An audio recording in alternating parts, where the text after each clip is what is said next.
Hi students, today I am going to discuss about basic organization of a computer.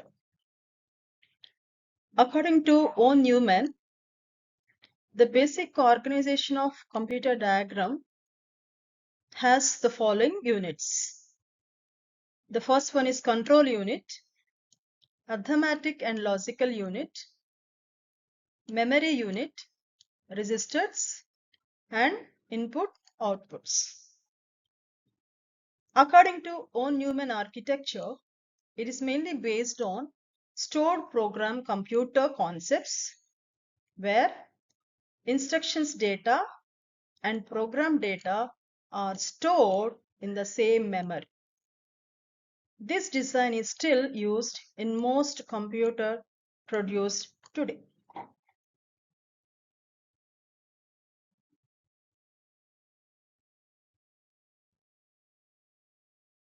Let me explain what is meant by central processing unit. Central processing unit can also be called as CPU, is an electronic circuit responsible for executing the instructions of a computer program.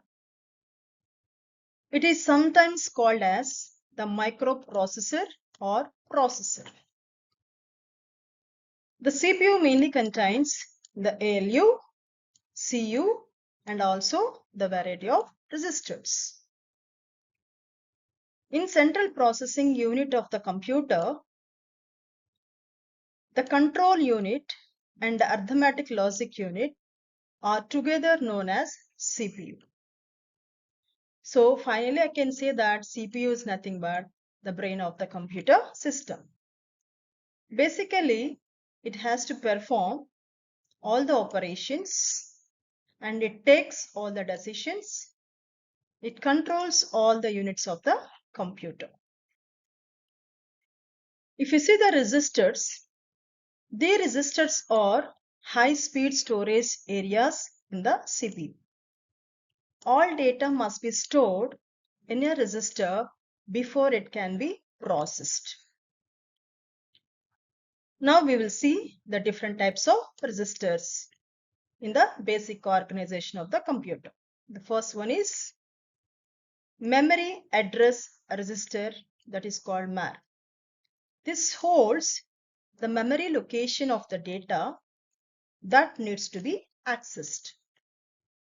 The second one is memory data register, that is called MDR, which holds data that is being transferred to or from memory.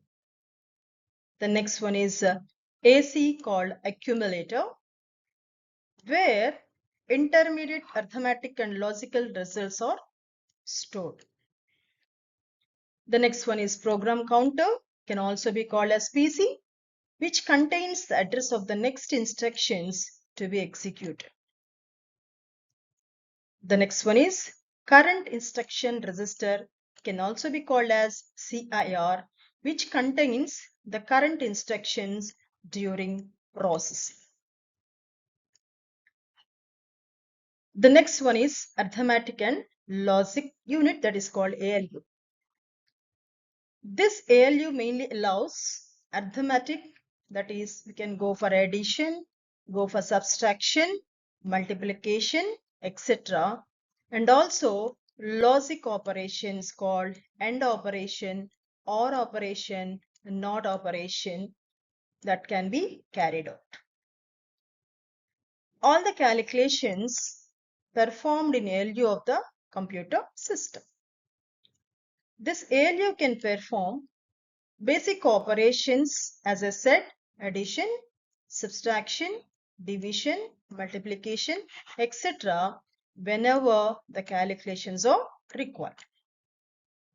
The control unit transfers the data from the storage unit to arithmetic logic unit. When the operations are done, the results is transferred back to the storage unit. Next, come to the control unit. It controls all other units of the computer. It controls the flow of the data and instructions to and from the storage unit to ALU. So this is also known as the central nervous system of the computer. Come to see the next part of the basic organization is nothing but buses. Buses are the means by which data is transmitted from one part of a computer to another, and also connecting all major internal components to the CPU and also the memory. A standard CPU system bus is comprised of a control bus, data bus, and also address bus. Let's see what these buses are. The first one is address bus. Address bus carries the address of data between the processor and the memory. Next is data bus. It carries data between the processor, the memory unit, and the input-output devices. Control bus. It carries control signals, or I can say commands, from the CPU in order to control and coordinate all the activities within the computer. Next is memory unit. The memory unit consisting of RAM, sometimes referred to as a primary or a main memory. Unlike a hard drive, that is secondary memory, this memory is very fast and also directly accessible by the CPU. Basically, RAM is split into partitions, each partition consisting of an address and its contents, of course, both in binary form. The address will uniquely identify every location in the memory. Loading data from permanent memory, that is from hard drive, into the faster and directly accessible temporary memory, that is called RAM, allows the CPU to operate much quicker.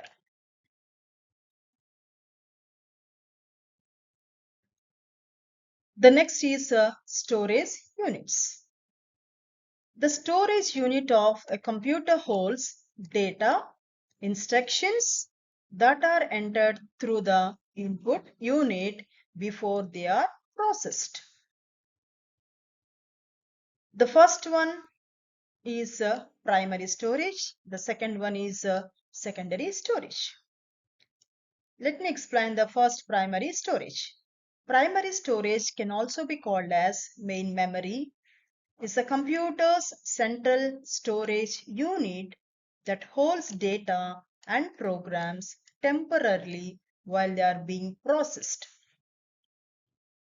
It is volatile, it is fast, it is very expensive, and also having the limited capacity.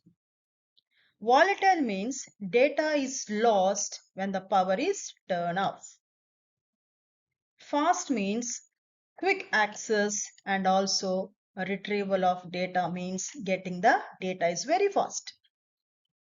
Expensive means it is compared to the secondary storage devices, primary storage devices are expensive. And if you see the capacity, smaller storage capacity in primary storage. And what are the types of primary storage?